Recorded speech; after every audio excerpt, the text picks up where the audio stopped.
రచన మీకు హాసినితో పరిచయం ఉంది. మీ ఇద్దరు కాంటాక్ట్‌లో కూడా ఉంటారు కదా! ఎప్పుడైనా మీ కమ్యూనిటీ గురించి గాని, బయట జరుగుతున్న రాజకీయాల గురించి గాని, హాసిని మీతో షేర్ చేసుకోవడం అనేది జరిగిందా? తనకి థ్రెట్ ఉందని ఎప్పుడైనా చెప్పిందా మీకు? ఎప్పుడూ షేర్ చేసుకోలేదు. ఎప్పుడు షేర్ చేసుకోలేదు. ఎప్పుడు మేము కలిసిన చాలా అంటే చాలా ఫ్యూ ఇన్సిడెంట్స్‌లో ఏదైనా మీటింగ్స్‌లో కలిసాం. ప్లాట్‌ఫార్మ్స్‌లో, కాన్ఫరెన్స్‌లో అట్లా కలిసాము. తను వచ్చేది రాయలసీమ నుంచి, నేను వెళ్ళేదాన్ని తెలంగాణ నుంచి. కలిసినప్పుడల్లా తను ఎప్పుడు కూడా నేను నా కమ్యూనిటీ అంటే నేను వచ్చే జియోగ్రఫికల్ ఏరియా నుంచి తెలంగాణ నుంచి గానీ, తను రాయలసీమ గురించి కూడా షేర్ చేసుకునేవాళ్ళం. అంటే షేర్ చేసుకునేవాళ్ళం అంటే ఏం ప్రోగ్రెస్ అవుతుంది. ఒకే విషయంలో మా ఇద్దరికి డిస్కషన్ అయ్యేది. "నువ్వు గవర్నమెంట్‌ని ఏం అడుగుతున్నావు చెల్లి" అని తను అడిగేది నన్ను. "నువ్వు గవర్నమెంట్‌తో ఎలా పని చేస్తున్నావు అక్క" అని నేను అడిగేదాన్ని. ఎందుకంటే ఏ లీడర్స్ మధ్యన అలాంటి హెల్తీ డైలాగ్ అవసరం. నేను ఇలా చేస్తున్నాను, ఇంకా ఎలా బాగా చేయొచ్చు అని తను అడిగేది. నేను ఇది చేస్తాను అప్డేట్ చేసేదాన్ని యాక్చువల్‌గా. ఈ డిస్కషన్ తప్పించి నా వెనకాల అంటే మన కమ్యూనిటీలో ఇంత రైవలరీ ఉంది, లేకుంటే ఇంకోటవుతుంది, భయంగా ఉంది, ప్రాణహాని ఇది ఎప్పుడు కూడా ఎక్కడ కూడా తను షేర్ చేసుకోలేదు. She has been so confident అంటే చాలా కాన్ఫిడెంట్‌గా పవర్‌ఫుల్‌గా ఎదిగిన లీడర్ కాబట్టి ఆమె మీద ఆమెకు విశ్వాసం చాలా ఉండేది యాక్చువల్‌గా.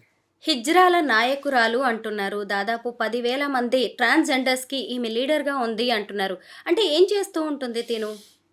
చూడండి, ఏదైనా కమ్యూనిటీ లీడర్‌షిప్‌ని మనం అర్థం చేసుకోవాలనుకుంటే, ఏ కమ్యూనిటీకి సంబంధించిన వాళ్ళు ఆ కమ్యూనిటీకి లీడర్‌లాగా ఉండాలనేది ఒక బేసిక్ ఫిలాసఫీ ప్రిన్సిపల్ గూడా. ఎందుకు అనేది నేను రీజన్ చెప్తాను. ఎందుకు అనంటే, ఆ కమ్యూనిటీ వాళ్ళు కాకుండా వేరే కమ్యూనిటీ వాళ్ళు ఒకవేళ లీడర్‌షిప్ వహించారనుకో, నాయకత్వం వహించారనుకో, బయట వ్యక్తుల యొక్క స్వార్థం.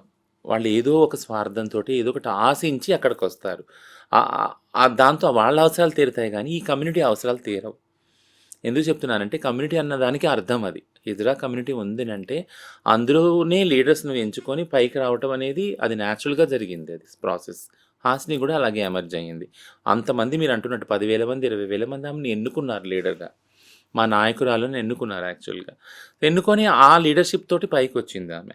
సో, లీడర్‌గా ఉన్న వాళ్ళకి ఖచ్చితంగా అది ఏ లీడర్ అయినా చూడండి, ఏ సముదాయంలో గూడా ఒక పొలిటికల్ పార్టీ తీసుకున్న, ఇంకోటి తీసుకున్న ఖచ్చితంగా ఒకలాంటి వ్యతిరేకత, ఒకలాంటి క్రిటిసిజాన్ని ఫేస్ చేస్తారు ప్రతి ఒక్క లీడర్. అది హాసిని కూడా ఫేస్ చేసింది. బట్ లీడర్‌గా ఎన్నుకోబడింది. మెయిన్ ఫ్యాక్ట్ అంటే తనొక లీడర్‌గా ఎన్నుకోబడింది. ఆ సముదాయం ద్వారా ఎన్నుకోబడింది. తనేం నాన్ కమ్యూనిటీ కాదు కదా! అదే హిజ్రా కమ్యూనిటీ సముదాయంలో అదే తను హిజ్రా లాగానే స్టార్ట్ చేసింది తను. తన కెరీర్ ఒక చిన్న హిజ్రా లాగా ఒక గురువు కింద, ఇప్పుడు లీడర్ లాగా ఎమర్జ్ అయ్యింది యాక్చువల్‌గా. సో, 7 సంవత్సరాలు ఈ గత 7 సంవత్సరాలు అంతకు ముందు నుంచి కూడా హిజ్రా సిస్టమ్‌లో 7 సంవత్సరాల్లో చాలా పని చేసింది. మీరు వీడియోలు చూడండి. అంటే ఎప్పుడైతే గవర్నమెంట్ ఇదే చంద్రబాబు నాయుడు గారు గవర్నమెంట్ ఉన్నప్పుడు పెన్షన్ స్టార్ట్ అయినాయి. అప్పుడు తను వోకల్‌గా బయటకొచ్చి వీడియోస్ చేసి మాకు పెన్షన్ స్టార్ట్ అయినాయి అని ఫస్ట్ పెన్షన్ తనే తీసుకుంది ఏపీలో యాక్చువల్‌గా. సో, అది కూడా వీడియో ఉంది తనది యాక్చువల్‌గా. సో, అక్కడ అక్కడ మొదలుకొని ఇల్లు గానీ, పెన్షన్ గానీ, ఆహ్, ఆహ్, ఎంటర్‌ప్రెన్యూర్‌షిప్ అదే లోన్స్ ఏవైతే ఉన్నాయో వేరు వేరు వృత్తులు చేయటానికి గానీ, ఇవన్నిట్లికి గూడా ఆమె ఒక కేంద్ర బిందువై ఉంది యాక్చువల్‌గా కమ్యూనిటీకి అందటానికి యాక్చువల్‌గా. సో, ఇవన్నిటిని సంబంధించి చాలామంది అన్‌ఎడ్యుకేటెడ్ ఉన్నారు కాబట్టి, చదువు లేని వాళ్ళు ఉన్నారు కాబట్టి హిజ్రా సముదాయంలో వాళ్ళందరూ వాళ్ళ లీడర్ దగ్గరికి అప్రోచ్ అయ్యేవాళ్ళు. ఒక పెన్షన్ గురించి కానీ, ఒక ట్రాన్స్‌జెండర్ ఐడీ కార్డ్ గురించి కానీ. ఆమె హెల్ప్ చేసేది సపోర్ట్ సిస్టమ్ ద్వారా. ఇక అపోజిషన్ అంటావా, క్రిటిసిజం అంటారా, అది అది ప్రతి ఒక్క లీడర్ ఫేస్ చేసేది యాక్చువల్‌గా. ఆ లీడర్ అంటే నేనెలా చూస్తానంటే, క్రిటిసిజం ఫేస్ చేస్తున్నారంటే ఆ లీడర్ వర్క్ చేస్తున్నాడు యాక్చువల్‌గా అక్కడ. కాబట్టి క్రిటిసిజం ఫేస్ చేస్తున్నాడు. ఏం పని చేయని లీడర్లు క్రిటిసిజం ఫేస్ చేయరు కదా! సో, కానీ అది పగలాగా వస్తుంది అనేది మాత్రం ఎప్పుడు తను ఎక్స్‌ప్రెస్ చేయలేదు. మేము అనుకోలేదు గూడా. ఇది పగగా తయారవుతుంది. తన చుట్టూ ఒక ఎన్వైర్న్‌మెంట్ ఉంది అని మేము కూడా ఎప్పుడు అనుకోలేదు. సో, ఇదొక షాక్ యాక్చువల్‌గా.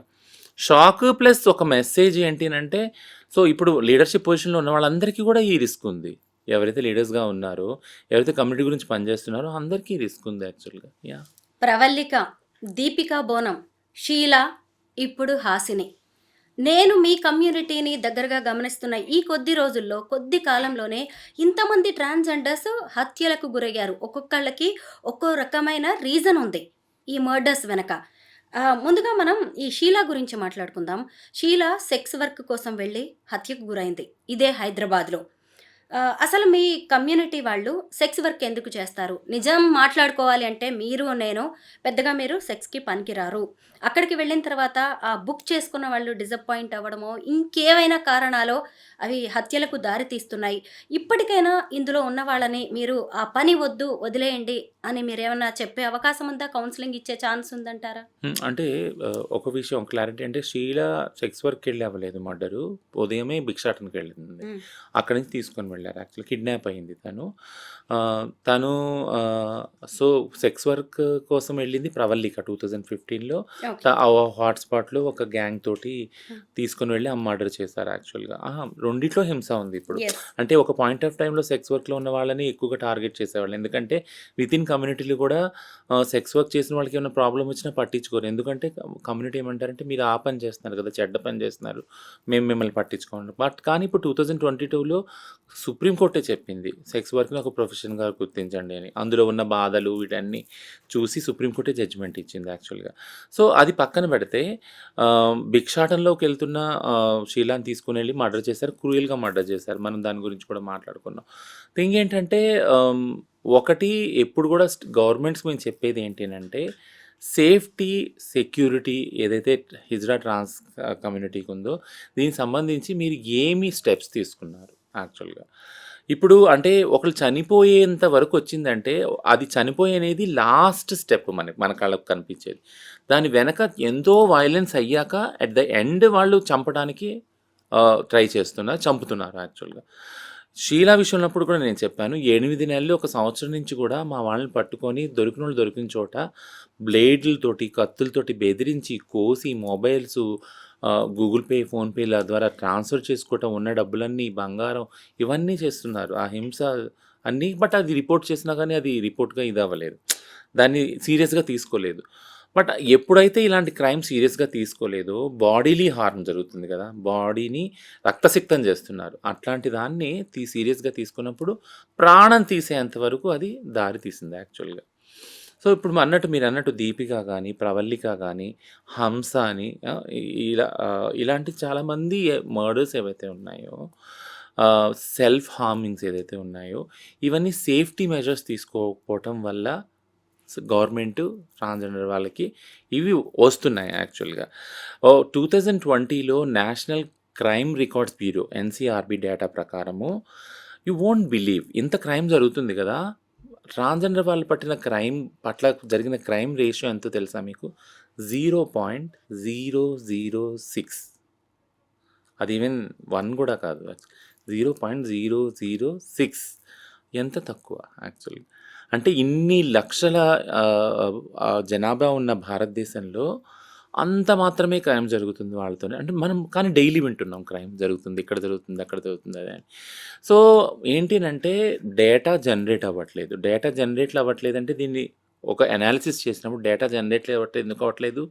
ఎళ్లి కంప్లెయింట్ పెట్టట్లేదు. కంప్లెయింట్ పెట్టినా దాన్ని ఎఫ్ఐఆర్‌గా తీసుకురావట్లేదు. ఎఫ్ఐఆర్ తీసుకున్నా దాన్ని ఫాలో అప్ చేయట్లేదు. వాళ్ళ మీద చర్యలు తీసుకోవట్లేదు. So, justice delayed is justice denied.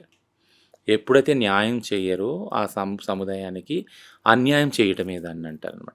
So, ఒకటి అన్యాయానికి న్యాయం జరగలేదు. రెండోది ఏంటినంటే సేఫ్టీ మెజర్స్ తీసుకోవట్లేదు. మీరన్నట్టు భిక్షాటన లేదా సెక్స్ వృత్తుల నుంచి బయటికి తీయొచ్చు.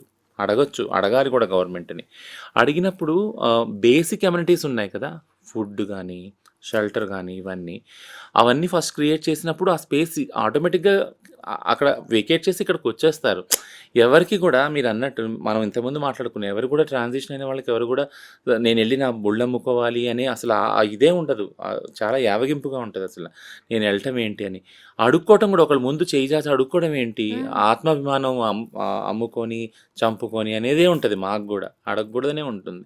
బట్ కానీ గవర్నమెంట్ ఏం చేయాలి? మాకొక రేషన్ కార్డ్ ఇచ్చి, మాకొక ఇల్లు ఇచ్చి, మీకు ఇక్కడ ఉన్నాయి సదుపాయాలు అన్నప్పుడు ఖచ్చితంగా అక్కడ ఆ భిక్షాటన గాని, సెక్స్ వర్క్‌కి వెళ్ళటానికి మాకు గూడా మనసొప్పదు కదా! వేరే పనుల మీద మా ధ్యాస పెడతాం అది. సో, ఇది ఎన్ని సార్లు చెప్పాలి? ఎన్ని ప్లాట్‌ఫామ్స్‌లో ఎన్ని విధాలుగా చెప్పాలి యాక్చువల్‌గా. అది నేననేది. అంటే కాంపిటీషన్ ఉంది సమాజంలో. ఇవన్నీ ఫెసిలిటీస్ ఉండటం వల్ల పురుషులు గాని, మగాళ్ళు గాని వెంటనే ట్రాన్స్‌జెండర్‌గా మారిపోరు. ఇది కూడా ఒక దృక్కోణం ఉంది గవర్నమెంట్‌ది. ఏంటనంటే ఇవన్నీ ఎనేబులింగ్ ఎన్విరాన్మెంట్ చేస్తే ఇంక ట్రాన్స్‌జెండర్స్ అయిపోతారేమో అందరూ. ఎందుకవుతారు? ట్రాన్స్‌జెండర్ అనే అంత వివక్షపూరితమైన ఏదైతే గుర్తింపు ఉందో, ఎవరు వాళ్ళు మెడలేసుకోవాలనుకుంటారు అసలు యాక్చువల్లీ. అదేమి పూలమాల కాదు కదా! అది ముళ్ళతో కూడుకున్న కిరీటం కదా యాక్చువల్‌గా. వివక్షతో కూడుకున్న కిరీటం అది. దాన్నెవరు ధరించాలనుకుంటారు? సో, మీరన్నట్టు మీ ప్రశ్నకు సమాధానం ఏంటనంటే, మాకు మేమంతట ఇష్టపడి చేసే పనులివైతే కానే కావు. బలవంతంగా ఏ దారి లేకుండా చేసేది పనులివి. సో, మాకంటూ ఒక సేఫ్టీ, ఒక ఫుడ్ సేఫ్టీ, ఒక హౌస్ సేఫ్టీ ఇవన్నీ కల్పించిన రోజున మా లైఫ్ కూడా సేఫ్‌గా అవుతది. రచన, మీరు ట్రాన్స్‌జెండర్స్ రైట్స్ యాక్టివిస్ట్.